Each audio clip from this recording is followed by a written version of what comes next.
Si vous suivez ceci sur YouTube, c'est une des leçons que je crée sur kbtrainings.com dans le cadre du cours sur le Cisco CCNA 200-301. Ce cours va de 0 à ingénieur et vous apprend toutes les notions nécessaires qui vont vous permettre de comprendre, d'apprendre et de bien passer et réussir l'examen de Cisco CCNA ou CCNA 200-301. Cet examen vous permet, ou soit ce certificat vous permet de commencer une carrière dans le domaine de tech ou dans les réseaux, dans l'informatique, ou soit de booster votre carrière lorsque vous êtes déjà un professionnel. Ça va vous permettre d'atteindre des grades beaucoup plus élevés, d'avoir plus de connaissances et de travailler comme un bon ingénieur qui contribue au succès de sa compagnie. Alors, la leçon se trouve sur kbtrainings.com, retrouvons-nous là-bas. Et si vous avez une question, n'oubliez pas de la mettre en commentaire ou soit de m'envoyer un email à contact@kbtrainings.com. Merci. Salut les amis et bienvenue dans cette leçon numéro 5.3.2 dans laquelle nous allons parler des fournisseurs de services, en anglais Service Providers. Alors, nous sommes toujours en train de parler de WAN ou de Wide Area Network ou soit d'architecture WAN. Alors, dans cette leçon, nous allons nous baser sur les fournisseurs de services qui fournissent principalement des services WAN. Alors, dans la leçon précédente, j'ai introduit l'architecture WAN dans laquelle nous allons nous étaler dans ce chapitre. Les WAN ou les réseaux étendus sont des propriétés des fournisseurs de services. Souvent, ce sont des fournisseurs de services qui détiennent des WAN et c'est eux qui vendent ces services-là aux entreprises. Alors, je vous ai dit quels sont ces différents services-là que les fournisseurs de services donnent, entre autres l'Internet, ainsi que tous les services de Layer 2 VPN, Layer 3 VPN, ainsi de suite. Alors, dans cette leçon, je vais m'étaler sur les fournisseurs de services eux-mêmes et le genre d'architecture que nous pouvons retrouver chez un fournisseur de services. Alors, nous allons couvrir les points ci-après. Premièrement, nous allons parler des fournisseurs de services. C'est quoi un fournisseur de services? Et puis, nous allons parler de différents niveaux de fournisseurs de services. Alors, dans cette leçon, je vais abréger fournisseur de services par FS et deux fois, je vais aussi utiliser Service Provider, SP en anglais, parce que c'est comme ça qu'on appelle un Service Provider. Et comme d'habitude, je vais toujours répéter le même message. Vous devez être à l'aise avec des mots anglophones parce que à ce point, on n'a même pas le choix parce que le Cisco CLI, c'est en anglais. Donc, vous devez être capable de mélanger l'anglais et le français dans ce domaine professionnel, surtout dans l'apprentissage comme ça, parce que vous allez le rencontrer très souvent dans votre carrière. Tout comme je peux dire ASP comme Internet Service Provider, tout comme je peux dire FAI comme fournisseur d'accès Internet. Donc, toutes ces abréviations, vous devez déjà être familier. Et puis, nous allons finir par parler de l'architecture d'un fournisseur de services. Alors, pour commencer, c'est quoi un fournisseur de service? Un fournisseur de service, c'est une compagnie qui détient ou soit qui déploie les Wide Area Network ou des réseaux étendus. Donc, c'est une compagnie qui souvent s'étale d'une ville à une autre, d'une région à une autre ou d'un pays à une autre. Et cette entreprise-là se donne le travail d'installer des infrastructures qui permettent de déplacer du trafic d'une ville à une autre, d'un point à un autre, ainsi de suite. Et ces infrastructures-là vont permettre aux autres entreprises de faire passer leur trafic là-dessus. Les hôpitaux, les banques, ainsi de suite, vont aller chez les fournisseurs de services pour leur demander, selon un contrat qu'ils vont signer, afin de faire passer leur trafic dans les infrastructures qui ont été construites et établies par les fournisseurs de services.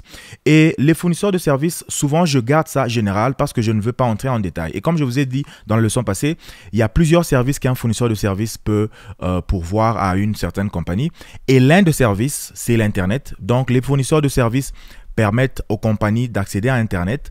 Et ces genres de fournisseurs-là, on les appelle les fournisseurs d'accès Internet ou le ASP. Mais les fournisseurs de services ou le SP ne pourvoient pas seulement l'Internet. Ils pourvoient des services de toutes sortes de Layer 2, Layer 3, comme les MPLS, comme les Layer 2 VPN, Layer 3 VPN. J'ai toujours dit la même chose.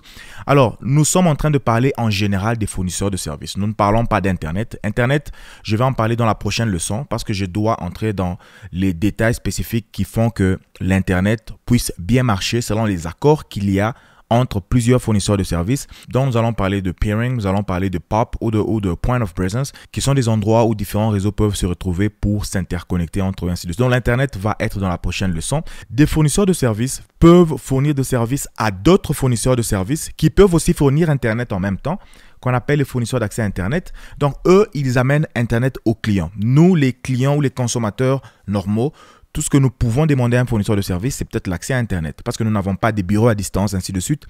Nous leur demandons l'accès à Internet et ils nous donnent l'accès à Internet. Et eux, à leur tour, ils peuvent être en train d'avoir des services d'un autre grand fournisseur de services qui leur permet de déployer leur trafic à travers le monde. Donc, dépendant de l'angle avec lequel vous regardez un fournisseur de services, il peut s'être limité juste à un niveau global et il fournit des services à d'autres petits fournisseurs de services qui, eux, vous apportent Internet. Tout comme ils peuvent être aussi la même compagnie qui vous apporte Internet à la maison et qui apporte des gros services aux entreprises. Et il y a une notion qu'on a déjà vue dans ce cours qui est la notion de ASN ou soit Autonomous System Number. Chaque fournisseur de services a un Autonomous System Number qui est un chiffre ou plusieurs chiffres qui permettent d'identifier un fournisseur de services à l'échelle mondiale. Il y a même des compagnies qui ont des Autonomous System Numbers s'ils ont besoin de beaucoup d'adresses IP et ils ont beaucoup de localisation, ainsi de suite. Mais souvent, les fournisseurs de services ont un ou plusieurs ASN ou Autonomous System Number. Donc, c'est une notion que nous avons déjà vue, mais nous allons aussi nous y étaler lorsque nous allons parler brièvement de BGP. Alors, je vais vous donner une idée générale sur ce concept de fournisseur de services et de clients. Et puis, nous allons parler de différents noms que vous pouvez donner aux différents équipements qui sont impliqués dans cette architecture. Alors, je suis un fournisseur de services. Souvent, on représente cela dans un design par un cloud ou soit un nuage. Et le client aussi peut être une sorte de nuage. Nous allons placer un client de ce côté, nous allons placer un autre client de ce côté. Alors, le fournisseur de services, dans ce nuage-là, il y a bien sûr beaucoup de routeurs. Il y a beaucoup de routeurs qui sont disposés de plusieurs façons et les différentes architectures, nous allons en parler tout à l'heure. Il y a une différence entre ces routeurs qui sont au bord et ces routeurs qui sont à l'intérieur. Et tous ces routeurs, entre eux, ont des connexions, souvent de très haute capacité, qui vont d'un routeur à un autre. Ce sont des point-to-point. Ça peut être dans différentes villes, ainsi de suite. Alors, le client aussi, à son niveau, il a un équipement ici qui le connecte à d'autres équipements à l'intérieur de son réseau. Et ce client a aussi un équipement. Ça peut être le même client qui se trouve à plusieurs localisations différentes et à plusieurs équipements à l'intérieur. Alors, ce que je voulais parler ici, c'est la notion de PE, de P, de CE et de C. PE, en anglais, ça veut dire Provider Edge. Ça veut dire c'est l'équipement qui est à la périphérie du fournisseur de services. PE, Provider Edge. Et les PE, dans notre cas, ce sont ces équipements ici. Ce sont des PE. Ça veut dire que ce sont des équipements auxquels les clients peuvent se connecter directement. Et ça se trouve à la périphérie. Nous allons en parler en détail dans cette leçon. Et le P, c'est le provider. Ça, c'est le genre d'équipement qui se trouve à l'intérieur du réseau du provider ou de fournisseur de services. C'est l'équipement qui se trouve dans le corps ou dans le backbone. Comme cet équipement ici, ça c'est un P, ça c'est un P, ça c'est un P, ça c'est un P. Alors ces équipements n'ont pas accès direct au client, mais ils sont à l'intérieur et ils permettent de connecter plusieurs PI à travers différentes zones ou différentes régions ou même différents pays. Ça, c'est le backbone ou soit le noyau même du réseau du fournisseur de services. Alors lorsque nous allons du côté du client, ça c'est le CI, c'est le Customer Edge. Customer comme client, c'est cet équipement ici. C'est l'équipement qui est du côté du client, mais qui est vers l'extérieur, qui est comme la frontière. Et ça, c'est le C ou le Customer Device. Ça, c'est l'équipement du client qui est à l'intérieur du réseau du client, qui n'a rien à voir avec l'extérieur. Alors, souvent, lorsque un client vient se connecter à un fournisseur d'accès à Internet, c'est le CI qui se connecte au PI. Donc, le Customer Edge se connecte au Provider Edge. Et c'est comme ça qu'ils ont accès à Internet. Et dépendant du service qu'ils ont demandé du fournisseur d'accès à Internet, leur trafic peut être transporté dans le corps et même ressorti de l'autre côté pour aller vers l'autre Customer Edge qui se trouve ici. Donc, c'est très bien de connaître ces différentes nominations des équipements. On a le PI, on a le P, on a le CI, on a le C. Le PI et le CI, souvent, c'est eux qui entrent en contact parce qu'ils sont à la périphérie. Le P et le C sont à l'intérieur. Donc, c'est une notion importante qu'il fallait que j'aborde. Alors, je vais parler de différents niveaux ou les différents tiers de service provider qui existent. Parce que tous les service providers ne sont pas le même, leur taille diffère, leurs services diffèrent, ainsi de suite. Alors, en parlant de tiers ou de niveau de service provider ou de fournisseurs de services, nous avons ce qu'on appelle les fournisseurs de services de niveau 1. Ou soit en anglais, on appelle ça le Tier 1. Les fournisseurs de services de niveau 1 sont des réseaux qui sont grandioses, qui sont mondiaux, qui se retrouvent dans des larges surfaces à travers le globe. Et ce sont des réseaux qui ont une très grande infrastructure et qui ont une très grande présence dans plusieurs pays. Ils existent, ils sont très grands et j'ai eu à travailler pour la plupart, en fait, j'ai eu toujours à travailler pour des fournisseurs de niveau 1. Par exemple, dans cette liste que j'ai citée ici, il y a AT&T qui est une grande américaine. AT&T d'ailleurs, c'est une compagnie qui a commencé depuis très très longtemps, depuis les années 20 ou les années 30. Ils ont été les premiers à avoir installé des câbles téléphoniques. C'était en fait une compagnie de téléphonie. C'était les premiers à avoir installé des câbles téléphoniques à travers les États-Unis. Et aujourd'hui, ils utilisent ce câble, ce réseau téléphonique-là pour fournir Internet et fournir beaucoup d'autres choses, incluant les téléphones aussi. Il y a Lumen, qui est aussi un très grand réseau, qui a acquiert... En fait, il y a une notion dont je dois parler, qui est la notion d'acquisition ou d'achat. En anglais, on appelle ça le merger ou acquisition. Souvent, les compagnies s'achètent entre elles. Des grandes compagnies achètent souvent des petites compagnies pour grandir. Et chaque compagnie a un Autonomous System Number, comme je vous ai dit, ASN. Alors, il y a des grands fournisseurs de services qui sont constitués de plusieurs fournisseurs de services qu'ils ont achetés avec le temps. C'est ainsi que vous allez retrouver un fournisseur de services qui a plusieurs ASN en lui. Et ces ASN-là viennent des différentes acquisitions qu'ils ont eu à faire. Alors là, je parle spécifiquement de Lumen, une compagnie pour laquelle j'ai eu à travailler. Il y a plusieurs Autonomous System Number à l'intérieur parce qu'ils ont eu à acheter des compagnies comme Level 3, comme Global Crossing, ainsi de suite. Donc, ils ont plusieurs petites compagnies, plusieurs compagnies qui existaient dans le temps, qu'ils ont rachetées pour faire la grande compagnie qui s'appelle Lumen. C'est ainsi qu'ils ont une présence mondiale. Ils ont même des serveurs en Afrique du Sud, ils ont des serveurs en Asie, ils ont des serveurs en Europe, ils sont en Angleterre. Ils sont même en Australie, ils sont en Asie, Singapour, ainsi de suite. Donc, c'est une compagnie qui est globale. Elle est vraiment partout dans le monde. Et il y a des compagnies comme Comcast, une compagnie pour laquelle j'ai eu à travailler aussi, qui est aussi globale. Il y a GTT, il y a Deutsche Telekom, il y a Orange. Ce sont des compagnies qui ont une présence globale. Orange a une présence importante en France, qui est pratiquement une présence internationale. Parce que lorsque Comcast, ou soit lorsque Lumen va amener son trafic en France, il doit distribuer ce trafic-là aux résidents français. Et les résidents français, la plupart utilisent un service qui est soit directement lié à Orange ou soit qui est lié à une petite compagnie qui, derrière, se connecte à Orange pour faire passer son trafic. Donc, quand Comcast ou Lumen va arriver en France, ils doivent se connecter à Orange. Comme ça, ils auront accès aux clients d'Orange aussi. Alors, c'est de ça que nous allons parler dans la prochaine leçon quand je vais parler de peering ou d'interconnexion entre les différents peers, ainsi de suite. Mais j'ai déjà soulevé ça ici en disant qu'ils peuvent atteindre tous les autres réseaux via du peering. Le peering, peer, ça veut dire pair, comme c'est les pairs, du genre, je crois que c'est le pair qu'on écrit avec P-A-I-R. Du genre, ce sont des collègues, ce sont des pairs. Lumen va arriver en France et il va vouloir échanger le trafic avec Orange. Et Orange aussi, à son tour, a intérêt à échanger le trafic avec Lumen parce que Lumen a beaucoup de clients, beaucoup d'utilisateurs américains qui sont connectés à Lumen. Alors, entre eux, ils vont faire un accord et ils vont se donner une interconnexion pour faire passer le trafic entre eux. Et ils ne vont rien se payer. Là, ça va faire l'objet de la prochaine leçon. Donc, ça sera un peering sans règlement. Ça veut dire qu'il n'y a pas de paiement required. Donc, il n'y a pas de paiement qui sont demandés entre eux. Ils vont se faire passer leur trafic gratuitement parce qu'ils sont tous de niveau 1. Ils sont tous grands. Ils vont bénéficier mutuellement de leur interconnexion. Alors, il y a aussi les fournisseurs de niveau 2. Eux, ils sont en dessous. Ils sont souvent régionaux. Donc, ils sont souvent dans certaines régions et tout. Et en général, ils ont besoin de services de fournisseurs de niveau 1 pour atteindre des zones élargies.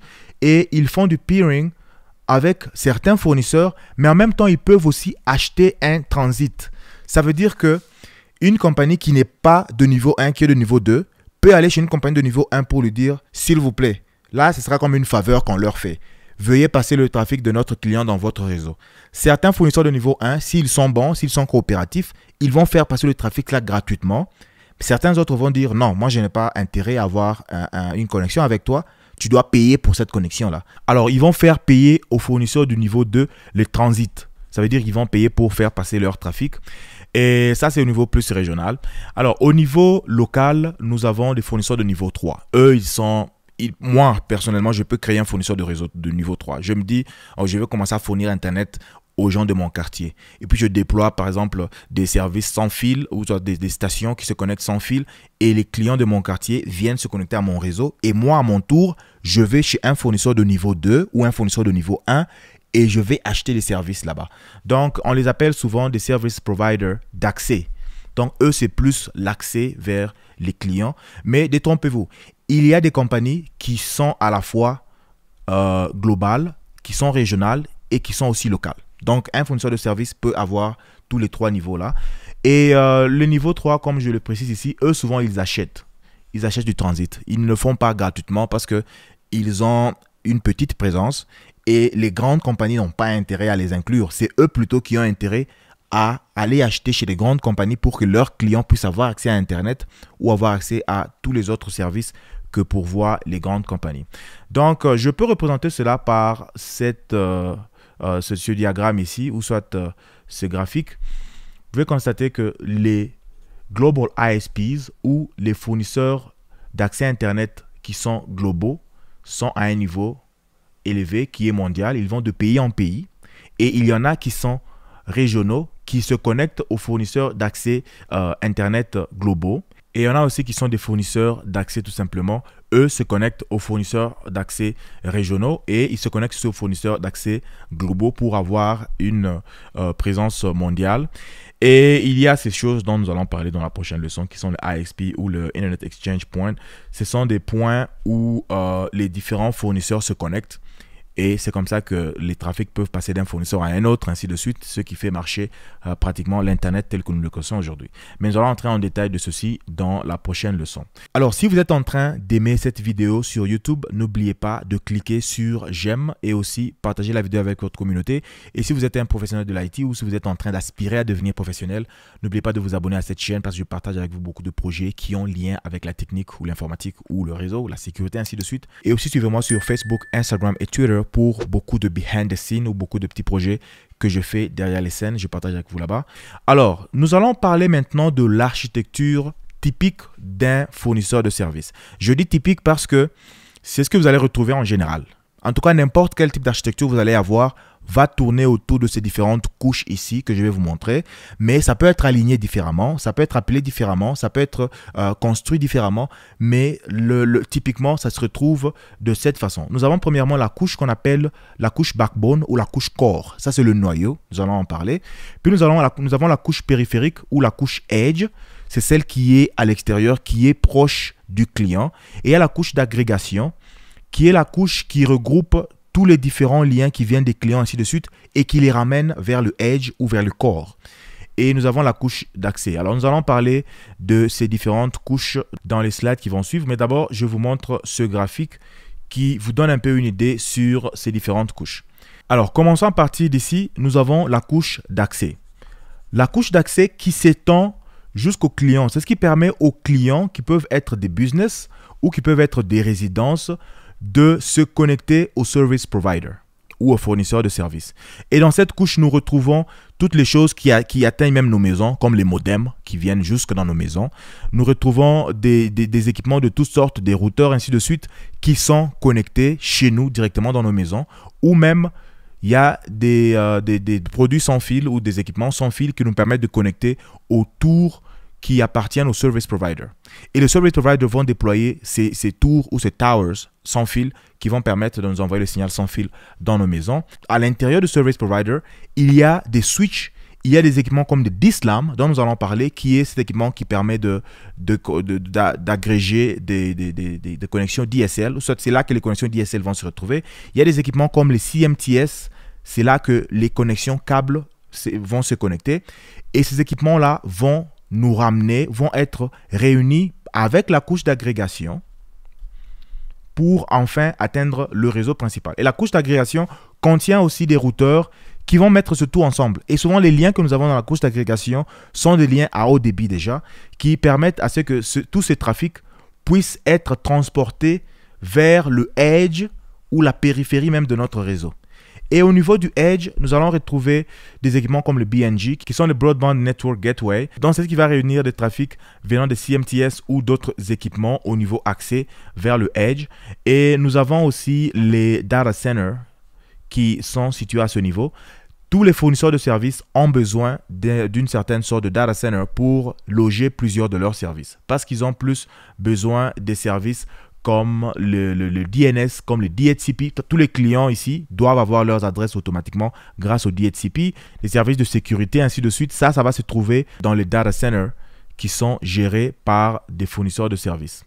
Et puis, nous avons des équipements qui permettent aux entreprises de faire leur Layer 3 VPN ou soit des équipements qui permettent de faire du peering. Donc, tout ça se trouve au niveau du Edge. Et lorsque nous sommes au niveau du Edge, la dernière couche à laquelle nous pouvons atteindre à partir du Edge, c'est le Core. Le Core, c'est la couche backbone, c'est la couche centrale. C'est cette couche-là qui est constituée des grands routeurs, des grandes capacités, qui ont des grands liens et souvent très redondants, qui vont d'une ville à une autre, d'un pays à une autre et qui permettent à ces différents modules. Parce qu'au niveau du Edge, nous avons plusieurs modules comme de vous. J'ai des modules qui permettent de faire de Layer 3 VPN avec le MPLS par exemple. J'ai des modules qui permettent de faire du peering ou du transit. J'ai des modules qui permettent de se connecter au data center. J'ai des modules qui permettent de déployer des câbles. Tous ces différents modules se connectent au core. Et c'est à partir du core qu'ils vont être transportés d'un pays à un autre, d'une ville à une autre, d'une région à une autre. Donc le core, c'est la couche centrale qui se trouve au milieu et qui agrège tout. Donc là, c'est une vision globale de différentes couches que vous pouvez retrouver chez un service provider. J'ai aussi une deuxième image que je vais vous montrer. C'est pratiquement la même chose avec l'image numéro 1. Nous avons ici la couche core qui est constituée de ces différents routeurs bien interconnectés entre eux, souvent en utilisant des meshes, soit l'interconnexion en mesh partielle ou soit full. Ça veut dire que chaque équipement doit être connecté à chaque autre équipement, ou soit chaque équipement doit être connecté à plusieurs équipements possibles pour aller d'une ville à une autre. C'est aussi pour créer la redondance. Ça veut dire que lorsque ce lien va être down, les autres liens vont être capables de travailler. Lorsque celui-ci va être down, ça ne va jamais être complètement coupé parce que ça aura cet autre lien qui existe. C'est pour cela, lorsque vous travaillez pour un fournisseur d'accès Internet, comme j'ai eu à le faire, avant de commencer à travailler dans des entreprises comme ça, vous devez passer beaucoup de... En fait, ils doivent faire un background check. Ça veut dire qu'ils doivent vérifier votre passé pour savoir si vous êtes quelqu'un digne de confiance ou pas. Parce que ce genre de service ou ce genre de routeur peuvent être facilement utilisés par quelqu'un qui est mal intentionné. Un terroriste, par exemple, lorsqu'il veut... Ça, peut-être, disons que ça se trouve à Denver.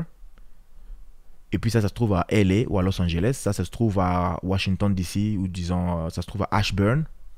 Ça se trouve à Dallas. Alors, un terroriste peut dire, OK, nous allons amener le réseau de Denver down.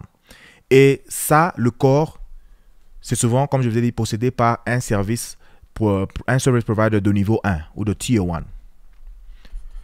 Et de Tier 1, il y a beaucoup de fournisseurs d'accès qui dépendent de ça. Donc, il y a des trafics de terabits par seconde ou de pétabits par seconde qui passent par ces différents routeurs.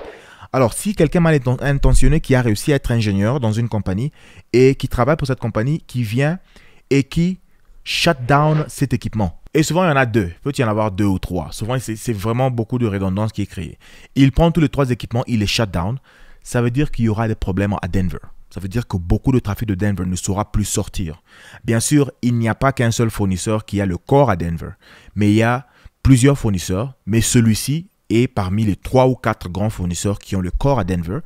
Et en faisant un acte comme celui-là, ça va créer une perturbation très grande dans cette ville-là. Et ça peut être utilisé comme une activité terroriste. C'est ainsi qu'il y a des agences comme la NSA aux États-Unis, qui est le National Security Agency, qui doit faire le background sur tous les employés qui ont accès à ce genre de services, afin qu'on se rassure que ce sont des gens de bonne foi qui ne vont rien faire. Ce sont des gens qui aiment la vie et qui aiment le travail qu'ils font. Ils ne vont pas faire des bêtises. Donc, nous avons le core, nous avons le edge. Alors, au niveau de edge, comme je vous ai dit, c'est là qu'on fait le peering, c'est là qu'on pourvoit des services de VPN, ainsi de suite. Et nous faisons aussi du BNG ou le Broadband Network Gateway. Il y a des services comme le RNC, qui est le Radio Network Controller, qui permet de contrôler ces... D'ailleurs, ici, on parle de 2G. Ça, c'est un ancien croquis. Mais sinon, maintenant, on parle plus de 3G, on parle de 4G. Ça permet de contrôler les signaux de ces différentes tours de sans fil Et ça se fait au niveau du edge. Et le aggregation, comme je vous ai dit, ça permet d'agréger ou de regrouper tous les différents trafics qui viennent de niveau accès, là où les clients sont directement connectés. Il y a des clients résidentiels, des clients business, ou même des clients sans fil qui sont connectés au niveau accès et ils agrègent tout le trafic au niveau d'agrégation et ils envoient ça au niveau du edge. Deux fois, vous allez voir certains croquis qui ignorent le niveau agrégation, ils le combinent directement avec le edge. Donc, on a le accès, le edge et le core, ce qui est pratiquement aussi possible. Comme je vous ai dit, ça, c'est le design typique que vous allez retrouver. Alors, je vais dire un petit mot sur chacune de ces couches avant de clôturer. Alors, au niveau de la couche backbone, comme je vous ai dit, ce sont des routeurs de haute capacité et qui ont des liaisons de haut débit et de grande distance. Donc, ça va des grandes distances sur des vastes zones. Il y a même des liens qui traversent l'Atlantique qui vont de l'Amérique en Europe. Il y a des liens qui contournent l'Atlantique qui vont vers le Pacifique, vers l'océan Indien, qui vont en Asie, en délivrant du trafic au niveau de tous les pays côtiers, au niveau de l'Afrique. Et ça passe vers l'Afrique du Sud et puis ça monte vers l'Asie, ainsi de suite. Donc ça, ce sont souvent des liens backbone d'un certain grand réseau. Comme le réseau pour lequel je vous ai parlé, le Lumen, ils ont aussi une part de leur fibre qui va autour de la côte ouest africaine, qui passe par le Sénégal, ainsi de suite, l'Angola, le Congo, qui va vers l'Afrique du Sud et qui remonte pour aller vers le Djibouti et vers l'Asie. Donc, ils ont vraiment eu le temps de mettre toutes ces fibres optiques-là au niveau de l'océan pour que tout le monde y ait accès. Donc, les backbones, souvent, ils appartiennent aux fournisseurs de services de niveau 1, qui sont globaux, qui sont très grands. Et ils connectent tous les modules et les différentes couches d'un fournisseur de services. Et les modules dont je vous ai parlé sont des modules, par exemple, de data center, sont des modules de peering, sont des modules de Layer 2 VPN, Layer 3 VPN, ainsi de suite. Tous les différents modules-là se connectent au core et ils se communiquent entre eux d'une ville à une autre parce que les cores s'étendent d'une ville à une autre. Alors, il y a aussi la couche qu'on appelle la couche bordure ou la couche de périphérie. En anglais, on appelle ça la couche edge.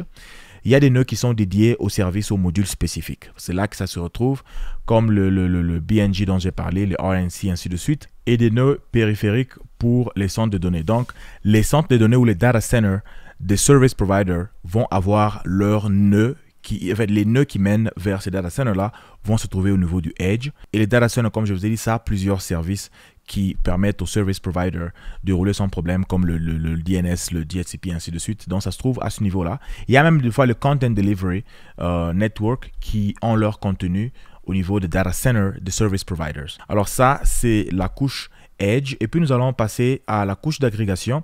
Au niveau de cette couche, c'est là que nous allons regrouper tous les différents flux qui viennent des clients, soit qui viennent de tous les différents business, de tous les clients résidentiels. Ça se regroupe ici et nous prenons tout le flux là, nous le ramenons vers la couche Edge ou soit vers le core.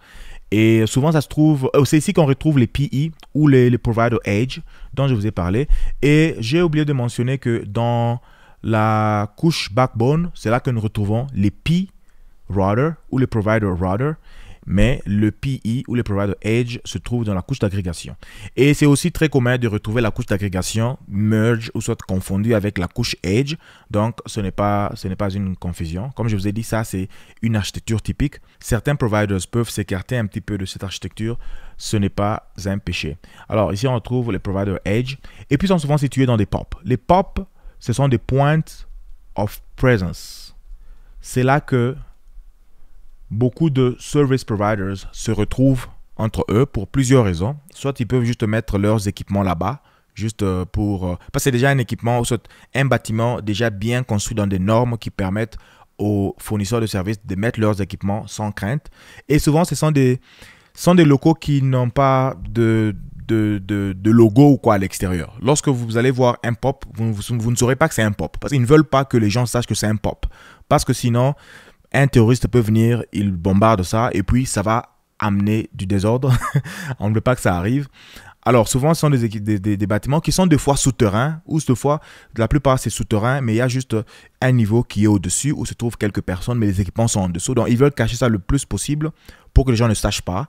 Et c'est là qu'ils vont mettre plusieurs équipements, ils vont faire des interconnexions, ainsi de suite, et ils gardent ça secret. Et puis, il y a bien sûr la couche accès ou le access layer, qui est la couche qui est massivement déployée et qui va atteindre le client final, qui va aller jusque chez le business ou soit le client auquel nous voulons avoir accès. Et cette couche aussi comprend ce qu'on appelle le dernier kilomètre, ou en anglais on appelle ça le last mile. Le last mile, c'est la dernière partie qui va vers le client. C'est la dernière portion du réseau qui amène chez le client. Alors, il y a des fournisseurs de services qui assurent leur service souvent dans le last mile. Et j'ai aussi mentionné la topologie en boucle ou en anneau qui est utilisée par cette couche pour contourner toute une ville. Souvent, le fournisseur déploie la fibre optique qui fait le tour de la ville afin de collecter ou soit de se connecter aux différents utilisateurs à travers la ville. Et puis après, bien sûr, ça va aller à la couche d'agrégation pour aller dans le corps selon les services que les différents clients ont. En parlant de last mile, il y a une chose que j'ai compris lorsque j'ai commencé à travailler pour le service provider. Tous les service providers n'ont pas accès à tous les clients à travers le monde. Ça veut dire quoi? Je travaille pour une compagnie, par exemple, qui s'appelle Lumen. J'en ai parlé. En fait, là, je donne un exemple hypothétique. J'ai travaillé pour Lumen dans le passé, maintenant, je ne suis plus avec eux. Alors, Lumen, c'est un Tier 1. Ils ont des services partout. Il y a des coins où ils sont présents même chez les clients. Ils vont jusqu'à la porte du client. Donc, s'il y a un client qui veut se connecter, un client C1 qui veut se connecter chez Lumen et qui a un bureau qui se trouve, disons par exemple que ça c'est, bon, je prends une ville américaine, ça c'est Denver, et puis qui a des bureaux à Baton Rouge, en Louisiana. Donc, le client C1 se trouve à Baton Rouge. Alors, Lumen a une présence globale. Bien sûr, ils sont présents dans d'autres villes américaines et tout, mais à Baton Rouge, ils ne sont pas là. Ils n'existent pas à Baton Rouge. Alors que cet équipement, ce fournisseur ici, veut avoir un Layer 3 VPN, ou soit il veut avoir un E-Line entre son bureau à Denver et son bureau à Baton Rouge. Ce qui va se passer est que Lumen, il va prendre ce client, il va lui dire oui, nous allons délivrer ton trafic à Baton Rouge, mais il n'existe pas à Baton Rouge. Il va aller parler aux service providers qui vont à Baton Rouge. Ça veut dire que nous pouvons avoir un autre petit service provider d'accès qui est à Baton Rouge, qui s'appelle Guy Telecom. Guy Telecom. Guy Telecom a des équipements à Baton Rouge, mais il n'est pas très grand. Il s'arrête quelque part. Alors, Guy Telecom, comme il est connecté il peut être connecté à ce client, les salespersons ou les vendeurs qui se trouvent au niveau de Lumen vont commencer à vouloir examiner comment est-ce que nous pouvons amener ces clients à Baton Rouge sans problème. Alors, ils vont étudier leur stratégie et qu'est-ce qu'ils peuvent faire? Ils peuvent passer par plusieurs fournisseurs pour arriver là-bas. Il y a un autre fournisseur que je peux appeler par exemple Verizon. Ok? Alors, les agents de Lumen vont parler à Verizon et ils vont se connecter quelque part. Et les points là, c'est ce qu'on appelle les POP ou les points of presence. Alors, Lumen va parler à Verizon. Il va dire à Verizon, hey, j'ai un client qui veut aller à Baton Rouge. Toi, on a vu que tu as un accès régional qui va jusqu'à quelque part proche de Baton Rouge. Et quand nous serons à Baton Rouge, nous allons parler à Guy Telecom qui peut aller jusqu'à la porte de ce client-là à Baton Rouge. Ils vont faire un circuit qui va aller de Denver jusqu'à Baton Rouge. Mais ce circuit va être constitué de 3 parties. Ça va être constitué d'une partie qui va être de Lumen, une partie qui va être de Verizon, et puis une partie qui va être de Guy Telecom, jusqu'à ce que ça va arriver au client à Baton Rouge. C'est comme ça que le service provider travaille ensemble. Ça, ce n'est pas l'Internet. Ça, c'est juste n'importe quel service. Ça peut être un service de Layer 2, de Layer 3. Donc, ils peuvent aller de n'importe où à n'importe où en coopérant avec les autres fournisseurs de services. Et à ce niveau, par exemple, ce n'est pas gratuit entre Verizon et Lumen. Ils vont se payer quelque chose. Verizon, quand Lumen va charger à ce client, par exemple, $1 500 par mois, Lumen va donner à Verizon peut-être $300 par mois. Et Verizon va donner, ou soit Lumen va donner à Guy Telecom $100 par mois. Et Lumen va garder 1100 dollars en poche. Donc, c'est vraiment très grand. C'est vraiment grandiose. Ce sont des genres de services qui arrivent chaque jour, des fournisseurs d'accès Internet. Souvent, la plupart, lorsque vous travaillez dans un NOC ou dans un service de support des clients, lorsque leur réseau ou leur circuit est en panne, souvent, les personnes que vous devez appeler, c'est un autre réseau. Donc, vous êtes dans un réseau X, vous appelez le réseau Y pour leur dire « Notre client pour lequel le circuit passe par votre réseau est down ». Eux, ils vont faire des investigations à leur niveau et ils vont vous dire ce qui se passe, ainsi de suite. C'est ainsi qu'on peut connecter n'importe qui de n'importe où en faisant la collection ou soit de la coopération entre ces différents fournisseurs de services. Je sais que j'aime bien parler de ça, je vais souvent au-delà de ce que je dois dire, mais au niveau de CCNA, retenez seulement les points principaux que je suis en train de vous dire ici. Retenez des mots comme les POP, comme les IXP, nous allons en parler. Retenez les backbone layers, le edge, l'aggregation. Sous ces petits mots-là, ces petits concepts-là, retenez-les parce que c'est ce que Cisco veut que vous sachiez. On ne va pas aller en détail avec vous comme si vous allez créer un service provider. Non, vous n'allez pas créer un service provider. On veut juste que vous ayez une idée de comment ça se passe à ce niveau. Parce que j'ai déjà passé l'examen de CCNA et je sais comment il penche sur ce point. On y penche d'une façon modérée, pas d'une façon exagérée parce que ça, c'est vraiment high level. Alors, merci de m'avoir suivi. C'est tout pour aujourd'hui. J'ai laissé un lien dans lequel vous allez retrouver une littérature qui va vous parler de tout ceci. Alors, si vous avez suivi ceci sur YouTube, je vous remercie. Si vous êtes arrivé jusqu'à la fin de la vidéo, n'oubliez pas de vous abonner et de faire tout le nécessaire et aimer la vidéo, ainsi de suite. Et aussi, suivez-moi dans les réseaux sociaux. Ça va vraiment être intéressant de connecter. Écrivez-moi un message, je serai ravi de vous répondre. Merci beaucoup et retrouvons-nous dans la prochaine vidéo sur YouTube. Portez-vous bien et bye.